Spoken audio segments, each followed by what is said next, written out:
Hi guys, welcome back to our channel. So rosemary water గురించి అందరికీ తెలిసే ఉంటుంది కదా. ఈ మధ్యకాలంలో బాగా ట్రెండ్ అవుతుంది రోస్మెరీ వాటర్ అని చెప్పేసి. సో న్యూట్రీ1 అనే బ్రాండ్ నుంచి మనం రోస్మెరీ లీవ్స్ పర్చేస్ చేసాము. ఇది ఎంఆర్పి 369 రూపీస్ చూపిస్తుంది, కానీ మనకు ఆన్లైన్లో 170, 180 ఆ రేంజ్లో దొరికేస్తుంది. ఇది మనకు ఫ్లిప్కార్ట్లో అవైలబుల్గా ఉంది. కావాలంటే మీకు లింక్ డిస్క్రిప్షన్లో ఇస్తాను, ఒకసారి చెక్ చేసుకోండి. ఇక్కడ ఆల్రెడీ మనకు తీసుకోవాల్సిన ప్రికాషన్స్ అండ్ ఎలా తయారు చేసుకోవాలి అనేసి బ్యాక్ సైడ్ ఆల్రెడీ ఇన్స్ట్రక్షన్స్ ఇచ్చారు. కాకపోతే కొంచెం పిల్లలకి ఇది దూరంగా ఉంచితే మంచిది. సో ఇది టోటల్ క్వాంటిటీ 100 grams. సో ఇది మళ్ళీ రీయూజ్ చేయడానికి జిప్ లాక్ కూడా ఇచ్చారు. ఇంకా మనం ప్రొసీజర్ స్టార్ట్ చేద్దాం. అందరిలాగా స్టవ్ మీద కాకుండా ఈజీగా కెటిల్లోనే స్టార్ట్ చేసుకుందాం. So hot water boiling kettle ఒకటి తీసుకోండి. ఇది వచ్చేసి పిజియన్ కంపెనీ కెటిల్. సో మనం ఇప్పుడు 3 cups ఆఫ్ వాటర్ తీసుకుంటున్నాం. 3 cups ఆఫ్ వాటర్కి జస్ట్ పావు కప్పు రోస్మెరీ లీవ్స్ అనేటివి సరిపోతాయి. గుర్తుంచుకోండి, అన్నీ ఒకే కప్తోనే మెజర్ చేసుకోవాలి. మనం కెటిల్లో వాటర్ యాడ్ చేసుకున్నాక ఇప్పుడు రోస్మెరీ లీవ్స్ని యాడ్ చేసుకుంటాం ఆ వాటర్లో. సో ఇలా యాడ్ చేసుకున్న తర్వాత మనం ఏ స్పూన్తో కానీ ఆర్ దేంతో అయినా సరే మనం మిక్స్ చేసుకోవాల్సిన అవసరం లేదు. జస్ట్ అలా మూత పెట్టేసి క్లోజ్ చేసేసేయండి. ఈ లీవ్స్ అనేటివి మనం ఎంత మిక్స్ చేసినా సరే అవి మిక్స్ అవ్వవు, ఆ వాటర్లో డిప్ అవ్వవు. ఎప్పుడైతే వాటర్ కంప్లీట్గా బాయిల్ అవుతాయో ఆ లీవ్స్ ఆటోమేటిక్గా అవే డిప్ అవుతాయి అన్నమాట. చూడండి, ఇప్పుడు ఇంకా వాటర్ కంప్లీట్గా బాయిల్ అవ్వలేదు. సో అవి ఇంకా పైన తేలుతూ ఉన్నాయి. ఆ కలర్ కూడా కొంచెం ఇప్పుడిప్పుడే చేంజ్ అవుతుంది, కానీ కంప్లీట్గా అవ్వలేదు. చూసారా, మీకు అర్థమవుతుందా డిఫరెన్స్ ఏంటి అని? సో లీవ్స్ అలా వేసేసి లిడ్ క్లోజ్ చేసేసి ఉంచితే ఒక 5 minutes తర్వాతకి బాగా వాటర్ బాయిల్ అయ్యాక ఆటోమేటిక్గా లీవ్స్ మిక్స్ అవ్వడం స్టార్ట్ అవుతుంది. నేను మీకు చూపించడానికి మిక్స్ చేసి చూపించాను, మీరు చేయక్కర్లేదు. అంటే మీకు మిక్స్ చేయాలనిపిస్తే చేసుకోవచ్చులే, కానీ మిక్స్ చేయాల్సిన అవసరం అయితే పర్టికులర్గా లేదు. సో ఇక్కడ చూసారా, ఆటోమేటిక్గా కంప్లీట్గా వాటర్ బాగా బాయిల్ అయిన తర్వాత ఆ లీవ్స్ అన్నీ ఆటోమేటిక్గా కింద నుంచి అవే మూవ్ అవుతున్నాయి, కలిసిపోతున్నాయి వాటర్లో. చూసారా, అలా బాగా బాయిల్ అయ్యాక లీవ్స్ అన్నీ కలిసిపోయి లీవ్స్తో పాటు వాటర్ కూడా కలర్ చేంజ్ అవ్వడం అనేది జరుగుతుంది. ఇంకో మెయిన్ పాయింట్ మీకు ఒకటి చెప్పడం మర్చిపోయాను.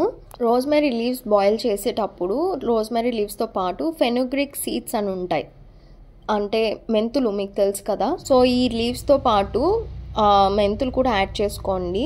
సో హెయిర్ రూట్స్కి చాలా మంచిది.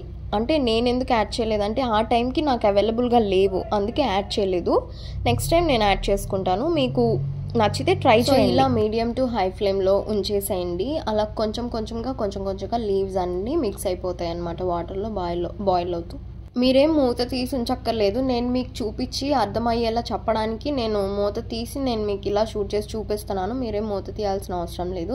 సో ఇలా కంప్లీట్గా బాయిల్ అయ్యాక ఆ లీవ్స్ అన్నీ అట్లా మొత్తం మిక్స్ అయిపోతాయి వాటర్లో. తర్వాత మనకు వాటర్ కలర్ కూడా మొత్తం అంతా చేంజ్ అయిపోయినట్టు మనకు కనిపిస్తుంది. ఫస్ట్లో మనకు వాటర్ ట్రాన్స్పరెంట్గా లైట్ గ్రీన్ కలర్లో షేడ్లో చేంజ్ అవుతున్నట్టు ఉంటుంది. తర్వాత మొత్తం అంతా కంప్లీట్ అయిపోయాక ఈ కలర్కి వచ్చేస్తాయి అన్నమాట వాటర్. సో వాటర్తో పాటు లీవ్స్ కూడా మనకు కలర్ చేంజ్ అవ్వడం మనకు డిఫరెన్స్ తెలుస్తుంది. అలా కలర్ చేంజింగ్ మనకు తెలిసిన తర్వాత కంప్లీట్గా స్టవ్ ఆఫ్ చేసేసుకొని పక్కన పెట్టేసుకొని అది కూల్ అయ్యే వరకు వెయిట్ చేయాలి. సో చూడండి, ఇలా ఈ విధంగా మనకు కంప్లీట్గా మొత్తం అంతా చేంజ్ అయిపోయింది. చూసారా, లీవ్స్ కూడా కలర్ చేంజ్ అయినాయి. సో ఈ విధంగా కంప్లీట్ అయ్యాక మూత పెట్టేసి కొంచెం సేపు పక్కన పెడితే లీవ్స్ అన్ని కిందకి వెళ్ళిపోయి వాటర్ మొత్తం ఫిల్టర్ అయినట్టు పైకి వచ్చేస్తాయి అన్నమాట. కంప్లీట్గా ఒక్క లీఫ్ కూడా వాటర్ మీద ఉండదు. కంప్లీట్గా ఇందాక ఫస్ట్లో మనం లీవ్స్ మిక్స్ చేసినా సరే అవి వాటర్లో మునగలేదు, కానీ ఇప్పుడు మాత్రం కంప్లీట్గా లీవ్స్ అన్నీ అడుగుకి వెళ్ళిపోతాయి. మనకు కంప్లీట్గా ఫిల్టర్ చేసుకోవాల్సిన అవసరం కూడా ఉండదు. డైరెక్ట్గా వాటర్ వంచేసుకోవచ్చు ఒక బౌల్లోకి, ఒకవేళ ఫిల్టర్ కనుక అట్ ద మూమెంట్ లేకపోతే. సో అంత చక్కగా వాటర్ అన్నీ పైకి వచ్చేసి లీవ్స్ అన్నీ కిందకి వెళ్ళిపోతాయి అన్నమాట ఈ విధంగా. సో దాన్ని ఒక బౌల్లోకి ట్రాన్స్ఫర్ చేసుకుంటే మనం యాడ్ చేసుకున్న లీవ్స్ని సపరేట్ చేసేసి ఈ వాటర్ని మనం ఈజీగా బాటిల్లో స్టోర్ చేసుకోవచ్చు. చూడండి, లీవ్స్ అలా ఉండిపోతాయి అడుక్కి. సో అలా అన్నమాట. నా దగ్గర అయితే ఇంట్లోనే పాత బాటిల్స్ ఉన్నాయి, స్ప్రే బాటిల్స్ యూజ్ చేసినవి. నేను వాటిల్లో స్టోర్ చేస్తున్నాను. మీరు కూడా వాటిల్లో స్టోర్ చేసుకోవచ్చు. ఒకవేళ మీకు అవి కనుక అవైలబుల్గా లేకపోతే బయట మార్కెట్లో స్ప్రే బాటిల్స్ సపరేట్గా దొరుకుతాయి ఎంటీవి. ఒక్కొక్క బాటిల్ 20 రూపీస్కే అవైలబుల్గా ఉంటుంది. మీరు ట్రై చేయొచ్చు. బయట కూడా ఈజీగానే దొరుకుతాయి. సో మనకు కనిపించే ఈ 2 బాటిల్స్కే కాకుండా ఇంకో 2 బాటిల్స్కి కూడా మనకు రీఫిల్ చేసుకునే అంత క్వాంటిటీ వచ్చింది. సో హెయిర్కి మనము స్కాల్ప్ మీద అప్లై చేయాలి. హెయిర్ మొత్తం కంటే స్కాల్ప్ మీద అప్లై చేయాలి. అండ్ ఇది ఆయిల్ హెయిర్తో అప్లై చేసుకోకూడదండి. బెటర్ రిజల్ట్స్ కోసం హెడ్ బాత్ చేసిన వెంటనే అయితే స్కాల్ప్ అంతా ఫ్రెష్ అండ్ క్లీన్గా ఉంటుంది కాబట్టి అప్పుడు అప్లై చేస్తే కనుక ఎఫెక్టివ్గా వర్క్ అవుతుంది.